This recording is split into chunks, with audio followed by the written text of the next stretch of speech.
आप सभी को मसीह यीशु के पवित्र और मीठे नाम में जय मसीह की। आशा है आप लोग सब भले चंगे होंगे। इस कार्यक्रम में जिसका नाम है नवजीवन, आप सभी का बहुत बहुत स्वागत है। इस कार्यक्रम का मकसद है कि हम लोगों तक प्रभु यीशु मसीह का सुसमाचार प्रचार करें और लोगों के जीवन में प्रभु यीशु मसीह के वचन के द्वारा एक भारी परिवर्तन आ सके। आज के समय में जिस तरीके से गलत शिक्षाएं बहुत ज़ोरों पर हैं, लोगों को भ्रामक जानकारी दी जा रही है, लेकिन हमारा मकसद है कि इस कार्यक्रम के माध्यम से प्रभु का वचन उन लोगों तक हम पहुंचाएं ताकि वे भी प्रभु यीशु मसीह के वचन को, सत्य को जान सकें। और वचन में लिखा है कि तुम सत्य को जानोगे और सत्य तुम्हें स्वतंत्र करेगा। प्रभु यीशु मसीह ने बोला, मैं इसलिए आया ताकि वे जीवन पाएं और बहुतायत का जीवन पा सकें, और वचन ही है जिसके द्वारा हमको जीवन मिलता है। इस कार्यक्रम का मकसद है कि बहुत से लोग भारत में, उत्तर भारत में और भारत से बाहर जो हिंदी भाषा को बोलते और समझते हैं, उन तक हम इस कार्यक्रम के माध्यम से पहुँचें और उनको प्रभु यीशु मसीह का सुसमाचार पहुँचाएं ताकि उनके जीवन के अंदर भारी परिवर्तन आ सके। Keep watching. प्रभु आप सबको आशीष दे और इस प्रोग्राम के, इस कार्यक्रम के माध्यम से प्रभु आपके जीवन के अंदर सचमुच में नया जीवन लेकर आए। God bless you. प्रभु आपको आशीष दे।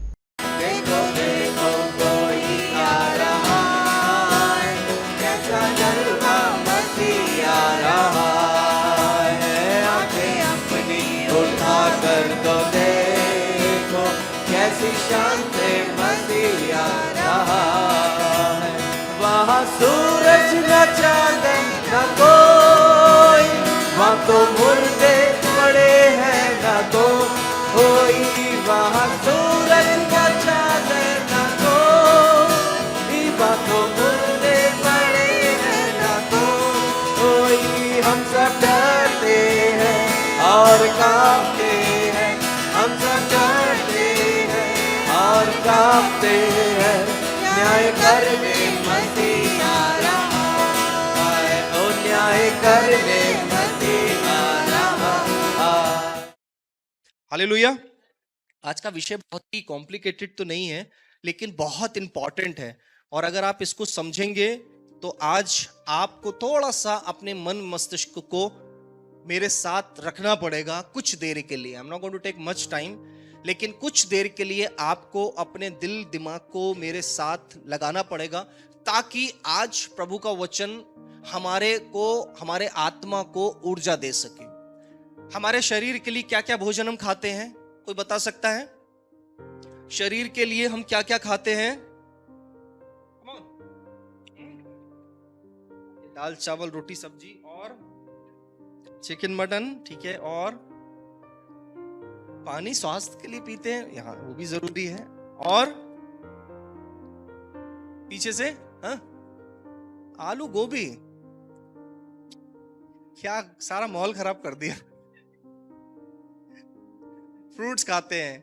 तो शरीर की ऊर्जा के लिए हम लोग ये सारी चीजें खाते हैं जो आपने बताया, लेकिन आत्मिक ऊर्जा के लिए हमारे पास कौन सा भोजन है? एक ही भोजन है। तो शरीर के लिए हम सब कुछ खाते रहे पूरे सप्ताह भर, लेकिन आत्मा की ऊर्जा के लिए है प्रभु का वचन। और वचन ही है जो हमारे हाथों में है। आज का जो विषय है वो है रिपेंटेंस, अर्थात पश्चाताप। अक्सर हम इस वर्ड को लेकर के बहुत बड़े डिलेमा में रहते हैं, कंफ्यूजन्स में रहते हैं, लेकिन पश्चाताप का सही अर्थ सिर्फ परमेश्वर का वचन बताता है। और किन के लिए बताता है?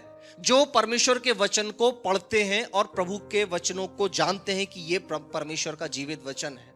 आज ही सवेरे मैं अपनी कलीसिया में बता रहा था, जब मुझे मौका मिला, कि इन दिनों में अंत का समय के अंदर जो विश्वासी हैं, ध्यान से सुनिएगा, आप जो यहाँ बैठे हैं विश्वासी हैं, और जो घर पे आपके और मेरे मिलने वाले हैं जो घर पे हैं इस समय पर, हम विश्वासियों के ऊपर एक बहुत बड़ी तलवार लटक रही है। जानते किस चीज की तलवार लटक रही है? हमको विश्वास में गिराने की तलवार लटक रही है। अगर आपने रिसेंटली वीडियो देखा होगा तो उन्होंने एनालाइज किया है कि कैसे जीवन आया। उनके पूरे नरेशन को मैंने देखा। वो एक नैरेटिव सेट करना चाह रहे हैं कि देयर इज नो गॉड। अगर ये बात दानियल बोलता तो दानियल तो बोलता, ये मुझे तो शेरों की मान में डलवा दिया, कहां है प्रभु? उसके पास बड़ा कारण था इस बात को कहने का कि कोई परमेश्वर नहीं है। नहीं था उसके पास। मैं सोचता हूं कि यूसुफ के पास बड़ा कारण था कि पोतीफर ने की बीवी ने उसके ऊपर गलत इल्जाम लगा दिए और उसको उठाकर जेल खाने में डाल दिया। उसके पास बड़ा कारण था इस बात को कहने के लिए कि कोई परमेश्वर नहीं है। सद्रक मेशक अबेदनगो के पास बड़ा कारण था इस बात को कहने के लिए कि कोई परमेश्वर नहीं है, क्योंकि उन्हें आग के भट्टे में डाल दिया था। स्वयं प्रभु यीशु मसीह के पास हक था कि कोई परमेश्वर नहीं है, जबकि वो खुद परमेश्वर था। वो इस बात का डिनाई कर सकता था आकर के, क्योंकि उसको क्रूस पर चढ़ा दिया गया। अगर परिस्थितियों के आधार पर हमने प्रभु को जांचने की कोशिश की है तो हम गलत साबित हो रहे हैं, क्योंकि पूरा वचन बताता है कि परमेश्वर की शक्ति हमारी निर्बलताओं में ही बल के साथ, सामर्थ्य के साथ उत्पन्न होती है। जब मैंने वो वीडियो देखा, ऐसे मैंने कई वीडियोस पहले भी देखे हैं। आप सोचिए, जब मैं उसके वीडियो को देख रहा था तो उस वीडियो को कहीं जगह पर मैं कनेक्ट कर पा रहा था। हालांकि मैंने जवाब दिया, मैंने उसी के वीडियो पर रिप्लाई करा। मुझे मालूम है मैं इसलिए नहीं कर रहा हूं ताकि मैं इस चीज को, इसके ऊपर मैं बहुत डिबेट करूं, नहीं, मैंने अपना उस पर स्टैंड रखा। लेकिन सोचिए एक आम विश्वासी कैसे स्टैंड करेगा। इसलिए प्रभु का वचन कहता है निरंतर प्रार्थना में लगे रहो ताकि परीक्षा में ना पड़ो। इसलिए प्रभु का वचन कहता है विश्वास सुनने से और सुनना परमेश्वर के वचन से आता है। अच्छा, कई विश्वासियों का यह मानना है, कई लोगों का, मरने के बाद कौन जाने क्या होगा। हाँ, तो ये बात बिल्कुल सच है, आपको भी नहीं मालूम, जो कहते हैं उन्हें भी तो नहीं मालूम कि क्या होने वाला है। लेकिन मैं बता सकता हूं मरने के बाद क्या है। वचन इस बात को बताता है ना। मैं बता सकता हूं कि मरने के बाद क्या है। मरने के बाद न्याय का होना है। मरने के बाद न्याय का होना है। आपके अंदर एक शरीर है, एक शरीर जिसमें आपको दर्द महसूस होता है, जिसमें आपको पीड़ा होती है, और इसके अंदर एक आप, असल आपका जो व्यक्तित्व है वो आपका शरीर नहीं है जो आप यहां बैठे हो, मैं आपके सामने खड़ा हूं। जानते हैं आपका असली सब्सटेंस क्या है? आपकी आत्मा जो आपके अंदर है, वो है आपका असली मैं, वो है आप, असली आप। क्यों? क्योंकि जब शरीर से आत्मा निकलती है, शरीर के अंदर कोई क्षमता नहीं कि वो खड़ा रहे, क्योंकि उसके अंदर से वो निकल गया जिससे शरीर स्थिर रहता है, आत्मा। और यही आत्मा हमेशा के लिए जीवित रहेगी, या तो नरक में और या तो प्रभु के साथ। मरेगी नहीं। आप ये ना सोचिए कि जो लोग प्रभु के विश्वास में आकर के गिर गए उनकी आत्मा मर जाएगी। आत्मा नहीं मरेगी, जिएगी, लेकिन अनंत मृत्यु के लिए, अनंत झील के लिए। लेकिन जो परमेश्वर के साथ जिएंगे उनकी आत्मा जिएगी परमेश्वर के साथ। और ना कि सिर्फ हमारे अनंत जीवन में, लेकिन जब तक हम इस पृथ्वी पर जीवित हैं, हमारे जीवन भर हमारे साथ साथ चलने वाला परमेश्वर हमारे साथ रहेगा। इसलिए मैंने इस विषय को चुना आज, रिपेंटेंस को, पश्चाताप को, क्योंकि इसकी बहुत जरूरत है। इसकी कमी, इसकी नॉलेज ना होने की वजह से आज बहुत से विश्वासी दो तरफा जीवन बिता रहे हैं, दो चित्ता जीवन बिता रहे हैं। डुअलनेस है लाइफ के अंदर, ट्रांसपेरेंसी नहीं है लाइफ के अंदर। दुनिया को दिखाने के लिए हम अच्छे मसीह हैं, लेकिन आंतरिक जीवन हमारा पूरी तरीके से करप्ट है, कंप्लीट करप्ट है। क्यों? क्योंकि आपने मिलकर के प्रभु के सामने सच्चा पश्चाताप किया नहीं, और दुनिया की नजर के अंदर हम पश्चाताप करके धुल गए, लेकिन परमेश्वर की पवित्र निगाहों में आज भी हमारा जीवन करप्ट है। देखिए प्रभु का वचन क्या बताता है। होशे की किताब निकालें, 6 अध्याय, उसकी 1 से 3 तक पढ़ें। हम अपने आप को धोखा दे सकते हैं, हम दूसरों को धोखा दे सकते हैं, लेकिन परमेश्वर को धोखा देना नेक्स्ट टू इम्पॉसिबल है, संभव नहीं है। यहां पर परमेश्वर होशे के द्वारा, जो कि एक छोटे नबी के नजरिए से देखा जाता है, क्योंकि इसकी किताब में छोटी है, मतलब इसकी किताब, इस नबी को परमेश्वर का दास वचन देता है। और यहां पर आपने 3 आयत अभी भाई ने पढ़ी, और इन तीनों आयतों में एक, जानते हैं आपको क्या नजर आया इसमें? किसी ने ध्यान से सुना होगा, क्या आपको नजर आ रहा है इसके अंदर? क्या कह रहे हैं ये लोग, क्या कहना चाह रहे हैं? फिर से पढ़ें, चलो हम यहोवा की ओर फिरें। अगर आमूमन रीति से देखा जाए तो हमें लगेगा ये लोग कितने ही मन के अच्छे लोग हैं कि ये प्रभु की ओर बढ़ चले हैं। यही तो लग रहा है इसके अंदर, ये लोग पश्चाताप कर रहे हैं कि भाई आओ हम यहोवा की ओर फिरें, उसी ने फाड़ा था अब वही चंगा करेगा। मतलब कुल मिला के अब इनको समझ में आ गई है, अब ये प्रभु की ओर फिर गए हैं, पश्चाताप कर रहे हैं। अगली आयत, ये बात भी ठीक है, ये बात भी अच्छी बात समझ में आ रही है कि अभी 2 दिन के बाद वो हमको जिलाएगा और उठा करके हमको फिर से खड़ा भी करेगा, और तब हम उसके सम्मुख जीवित रहेंगे। इसका मतलब क्या है कि बोलने वालों के पास परमेश्वर के बारे में पूरी नॉलेज है। यहां पर जिस तरीके से ये लोग खेल रहे हैं प्रभु के साथ, देखिए यहां पर प्रभु के साथ खेल हो रहा है। इन 3 आयतों के अंदर आप देखेंगे ये लोग बड़े ट्रिकी लोग हैं। इजरायली लोग समझ गए थे, जैसे आज बहुत बड़ा मसीह समाज है जो समझ चुका है, ओ परमेश्वर दयालु है, वो दयावंत है, उसका अनुग्रह बहुत बड़ा है, करो जो करना है मन की। आपको मेरे को मालूम नहीं कि जब संकट का समय हम पर आएगा तो हमारे साथ क्या हो सकता है। हमको लगता भी अरे सब देख लिया जाएगा, लेकिन ना जाने कैसा संकट किस नजरिए से हमारे ऊपर आ जाए, ये तो प्रभु जानता है। जब तक परमेश्वर का अनुग्रह है, हमें नहीं मालूम उस अनुग्रह की बाउंड्री कितनी बड़ी रखी है उसने, कितनी देर तक वो हम पर अनुग्रह करेगा। और यहां पर दूसरी आयत में वो यही बोल रहा है। वहां के लोग 2 दिन के बाद, देखिए कितने कैजुअली बोल रहे हैं, उन्हें मालूम चल गया था ना कि प्रभु तो माफ कर देता है, तो लिखा है यहां पर, अरे वो 2 दिन के बाद हमको फिर से जिलाएगा और तीसरे दिन वे हमको उठा करके खड़ा करेगा और तब हम उसके सामने हमेशा जीवित रहेंगे। कहने का मतलब यहां पर यह है कि ठीक है अभी मार दिया, ठीक है अभी ताड़ना कर दी, देखो अभी 2 दिन के बाद प्रभु कैसे हमको दोबारा ठीक करता है। यही तो आज हम मसीहों का बड़ा घमंड है। इसी घमंड में तो आज मसीह लोग जी रहे हैं। अरे अभी गिरा दिया, अब देखिए भाई साहब, अब कुछ दिन के बाद परमेश्वर हमारे आगे आगे ना दौड़े, देखिए कैसे वो हमारे आगे आगे चलेगा और हमारी अगुवाई करेगा, हमारे सारी कमियों को पूरा करेगा। अरे करेगा कैसा नहीं, बाप दादों से ईसाई हैं।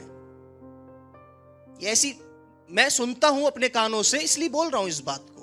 बाप दादों से ईसाई हैं। जैसे ईसाई घर में पैदा होने कर हमने प्रभु पे एहसान कर दिया और अब प्रभु ने हमारे लिए ग्रांट कर दिया, भाई इन्हें कोई दिक्कत मत करना। मेरे प्रियो, परमेश्वर के साथ, परमेश्वर की निकटता में हमको भय खाना आवश्यक है।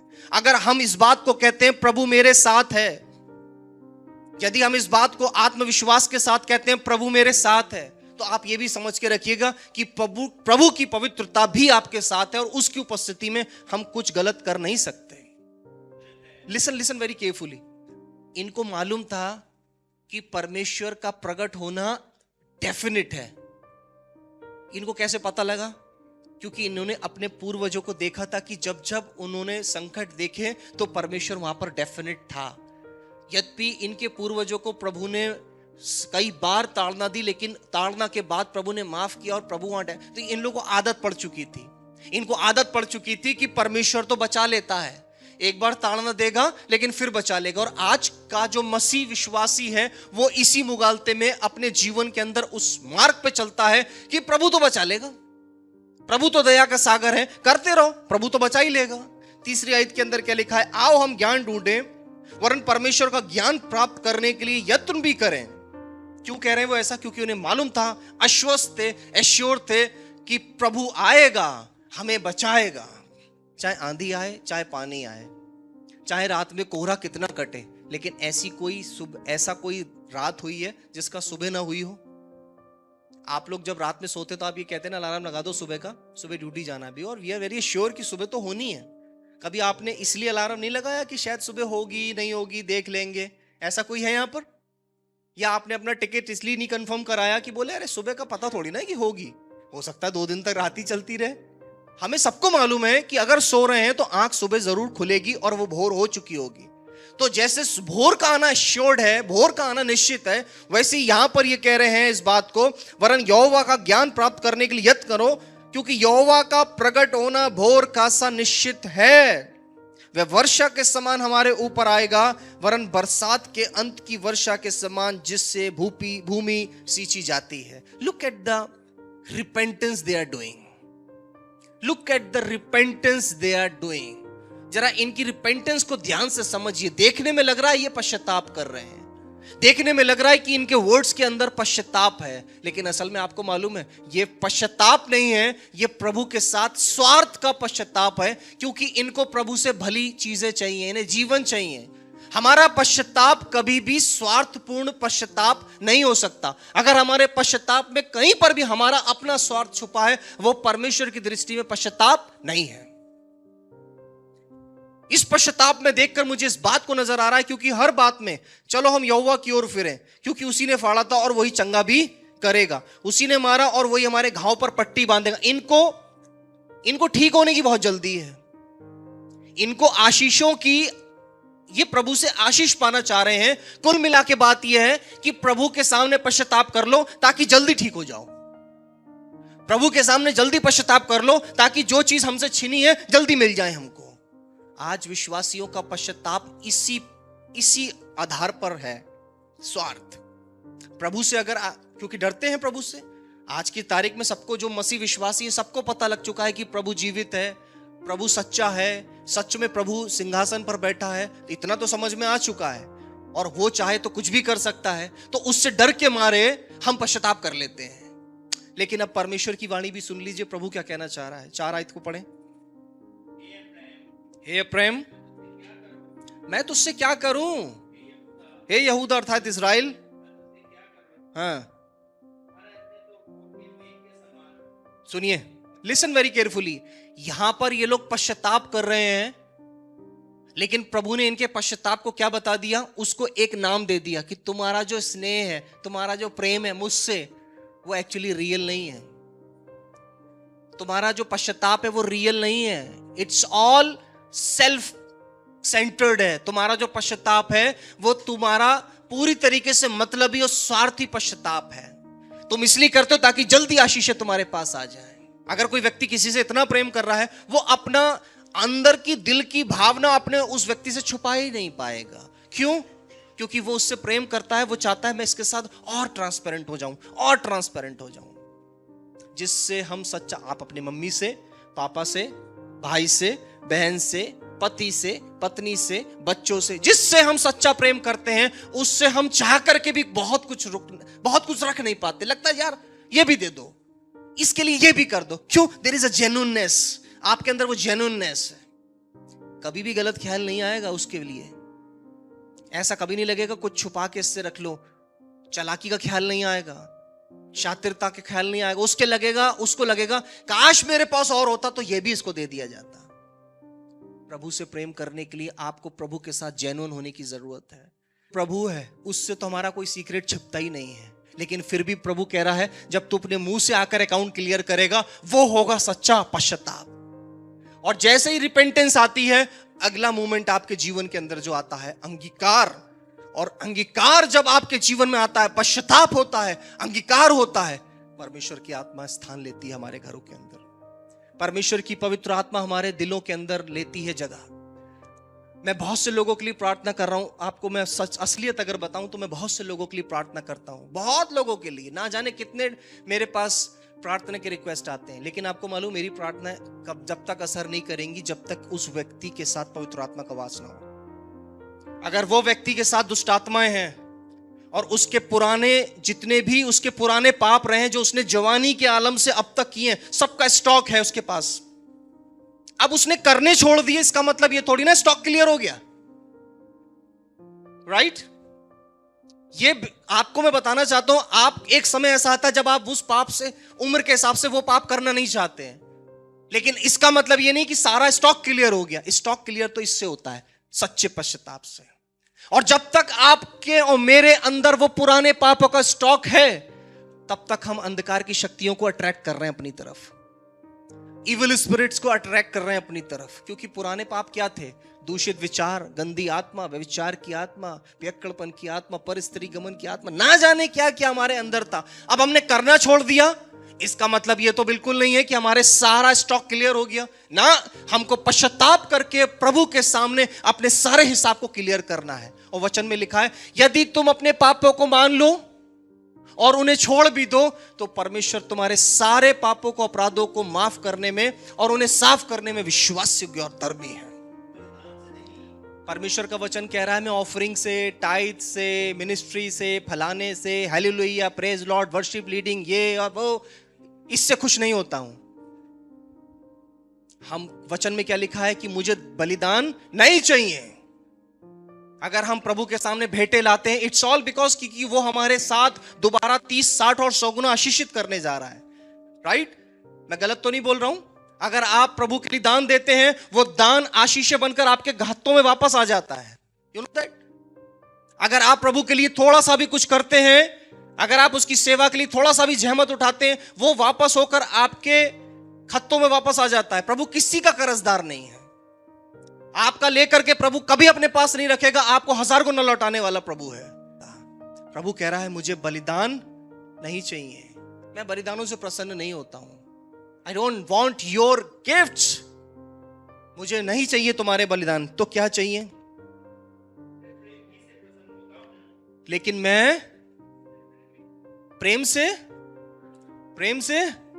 स्थिर प्रेम से, हमारा प्रेम प्रभु के साथ it's all based on circumstances. हमारा प्रेम जो प्रभु से होता है वो बहुत ही नेगोशिएटेबल होता है। We negotiate with God. हमको लगता है आशीष आएगी then we will release little love towards God. आशीष नहीं आएगी तो जो है वो भी खींच लेंगे, अरे क्या बुड़बुड़ाहट।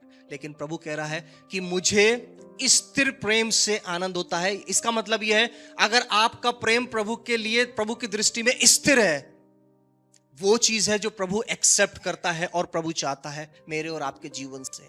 और उससे क्या होता है? उसी स्थिर प्रेम से असल में सही रिपेंटेंस होता है, सही वास्तविकता में आप पश्चाताप प्रभु के सामने करते हैं।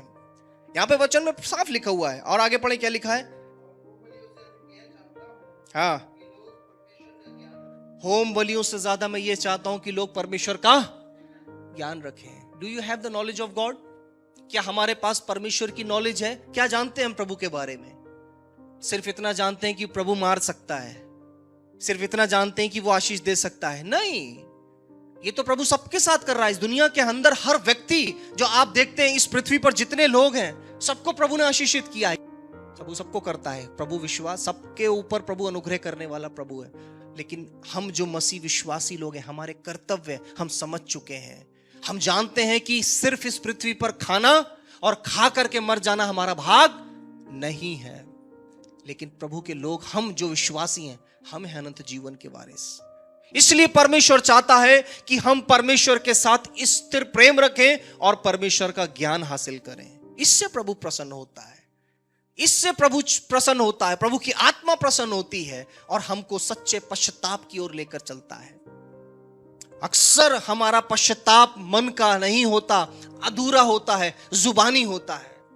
हम रोज पश्चाताप करते हैं, लेकिन हम डर के मारे करते हैं, हम डर के करते हैं कहीं ऐसा ना हो जाए। लेकिन आज से अपने मन से सारे डर को निकाल दीजिए। आपको प्रभु ने आज तक आपने पश्चाताप नहीं करा, आज भी तो आज तक हम सलामत हैं। तो प्रभु आपको ऐसे तो मारने जा नहीं रहा है। वो ऐसा तो प्रभु नहीं है कि तूने ऐसा किया, ले तलवार भोंक दी, मर गया। ऐसा प्रभु नहीं है वो। अगर उसने लाइफ का साइकिल इस पृथ्वी पर रखा है तो ये लाइफ चलती रहेगी। पॉइंट नोट कीजिएगा, जब तक ये पृथ्वी है तब तक इस पृथ्वी पर लाइफ का साइकिल चलता रहेगा। ऐसा हो नहीं सकता कि इस पृथ्वी पर लाइफ का साइकिल खत्म हो जाए। कुछ लोग कहते हैं मुझसे आकर, पादी साहब अगर परमेश्वर इतना पवित्र है तो पृथ्वी पर इतना पाप हो रहा है तो पापियों को एक बार में मार क्यों नहीं दे रहा है? ये व्यभिचारी, ये बलात्कारी, ये गुंडे मवाली, ये सब ऐसे घूम रहे हैं, इनको मार दे। मैं उनसे एक ही चीज बोलता हूं, अगर प्रभु इन सबको मारने लग गया तो पृथ्वी पर गिने चुने 1000-1200 लोग रह जाएंगे, बस इतने ही रह जाएंगे। क्योंकि हम जितने यहां पर बैठे हैं, अगर प्रभु हमसे हमारे पाप को देखकर बदला लेने लगे तो शायद अगले पल ही प्रभु हमें खत्म करना पड़ेगा प्रभु को। राइट? मैं सही कह रहा हूं? क्या हम इतने धार्मिक हैं कि प्रभु हमें छोड़ दें? लेकिन प्रभु जब तक ये पृथ्वी है तब तक प्रभु साइकिल को, लाइफ के साइकिल को रखेगा, इस पे उत्पादन को रखेगा। प्रभु उत्पादन खत्म नहीं करेगा, उत्पादन चलता रहेगा, बच्चे पैदा होते रहेंगे, उत्पादन चलता रहेगा। लेकिन इसी उत्पादन के चलते चलते एक दिन आएगा जब प्रभु यीशु मसीह आ जाएगा।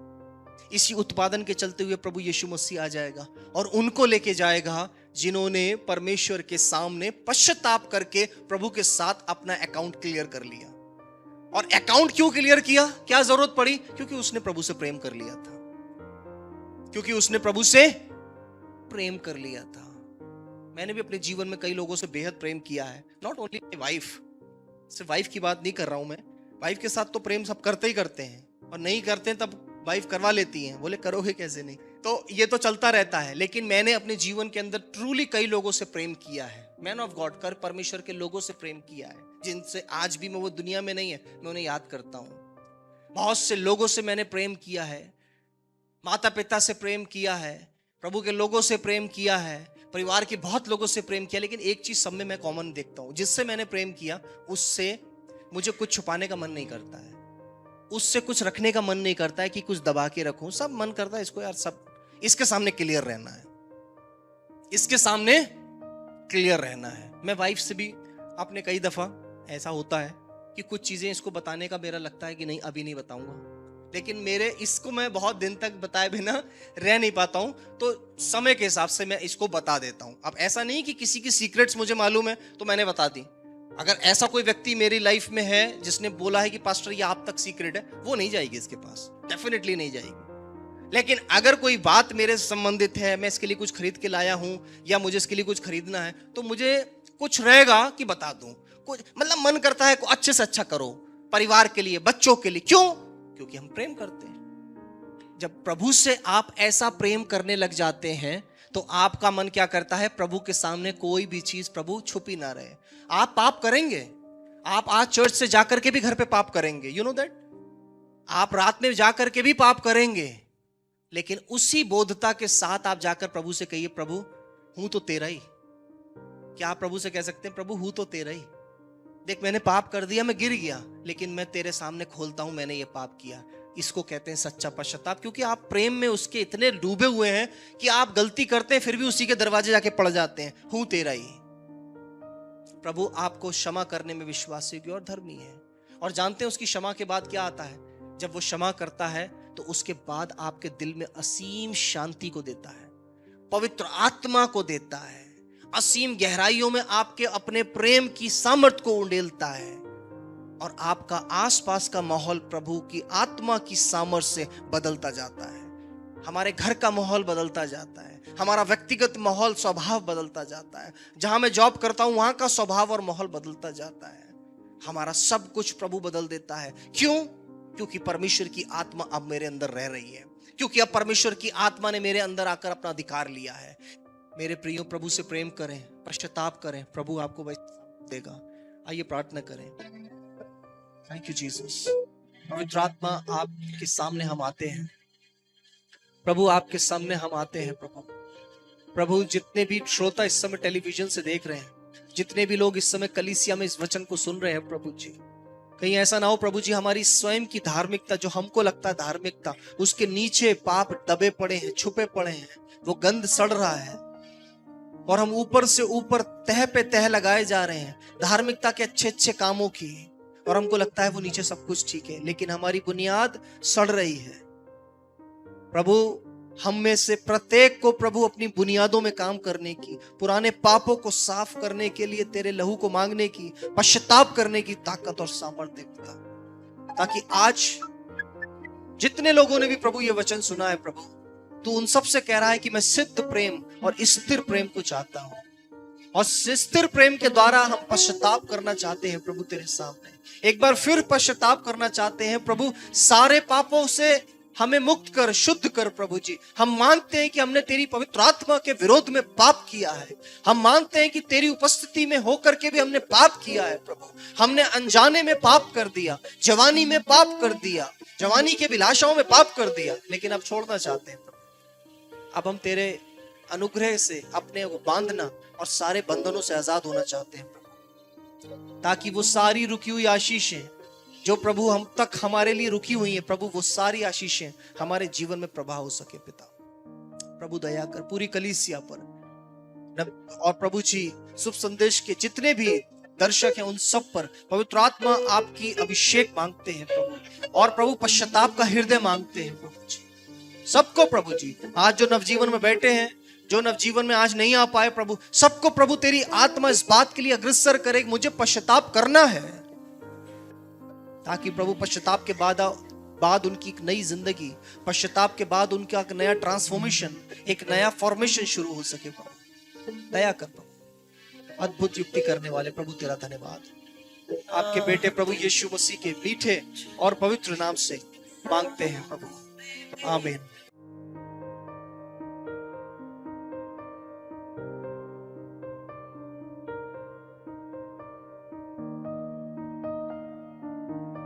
आप अपनी भेंट और दशवांश इस कोड के माध्यम से हमें भेज सकते हैं।